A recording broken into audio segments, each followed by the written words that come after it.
Hello guys, welcome to our channel. आज हम class 11th के केमिस्ट्री का chapter number 2 structure of the atom का प्रॉब्लम नंबर 6.2 करने जा रहे हैं। Let's read the question. Question के अंदर हमें क्या कहा है?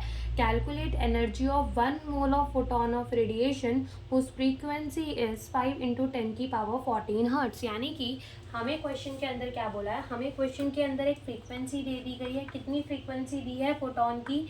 5 × 10⁻14 हर्ट्ज। ठीक है, इतनी फ्रीक्वेंसी हमें दे रखी है और इस फ्रीक्वेंसी पे हमें एनर्जी निकालनी है। एनर्जी निकालनी तो है, लेकिन हमें कितने की एनर्जी निकालनी है? 1 मोल फोटोन की एनर्जी निकालनी है। कितने की एनर्जी निकालनी है? 1 मोल फोटोन की एनर्जी निकालनी है। ओके, तो देखो सबसे पहले हम सिंपली क्या करते हैं? हम सिंपली एनर्जी को निकाल लेते हैं। एनर्जी निकालने का फॉर्मूला क्या होता है? HF। ठीक है, F क्या होता है? फ्रीक्वेंसी। और अपन फ्रीक्वेंसी को कैसे डिनोट करते हैं? म्यू से। ओके, तो देखो H कितना होता है? H की वैल्यू हमारी H क्या होता है? प्लैंक कांस्टेंट, जिसकी वैल्यू कितनी होती है? 6.626 इंटू 10⁻−34 इंटू फ्रीक्वेंसी कितनी है हमारी? 5 × 10⁻14 हर्ट्ज। ठीक है, ये हमारी क्या हो गई? फ्रीक्वेंसी। ठीक है, और ये हमारा क्या हो गया? Planck constant. प्लैंक कांस्टेंट की यूनिट कितनी होती है? जूल और सेकंड। और फ्रीक्वेंसी की हर्ट्ज, यानी कि 1/में सेकंड हो जाएगा। 1/में सेकंड, सेकंड से सेकंड कैंसिल, तो एनर्जी कितनी आएगी हमारी? जूल के अंदर। जब हम 6.626 को मल्टीप्लाई करेंगे, किससे मल्टीप्लाई करेंगे? 5 से, तो हमारा आंसर कितना आएगा? 33.13 इंटू 10⁻। अब देखो ये क्या है अपना?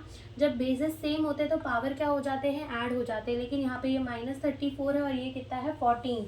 तो -34 + 14 कितना होगा हमारा? माइनस हो जाएगा। तो ये हमारा कितना बचेगा? -20 हो जाएगा। ठीक है, कितना हो जाएगा? -20 जूल। इतनी हमारी क्या आ जाएगी? एनर्जी आ जाएगी।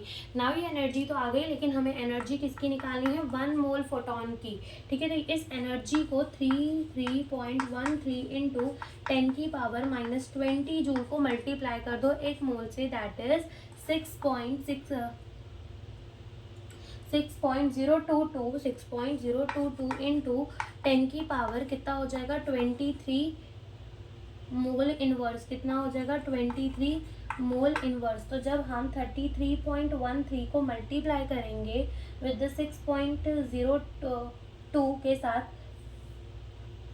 33.13 को जब हम मल्टीप्लाई करेंगे विद 6.022, तो हमारा आंसर कितना आएगा? हमारा आंसर आएगा 199.50 इंटू 10⁻। यहाँ से ये माइनस होकर कितना बचेगा हमारा? प्लस। तो देखो यहाँ से कितना है? -20 और 23, तो कितना बचेगा? 3 बचेगा। ये जूल हो जाएगा। और यहाँ पे क्या है? Mole inverse. ठीक है, यानी कि हमारा आंसर कितना आ गया? 19.50 इंटू 10⁻³ जूल पर मोल। और हम इसको कैसे लिख सकते हैं? 199.50 किलो जूल पर मोल।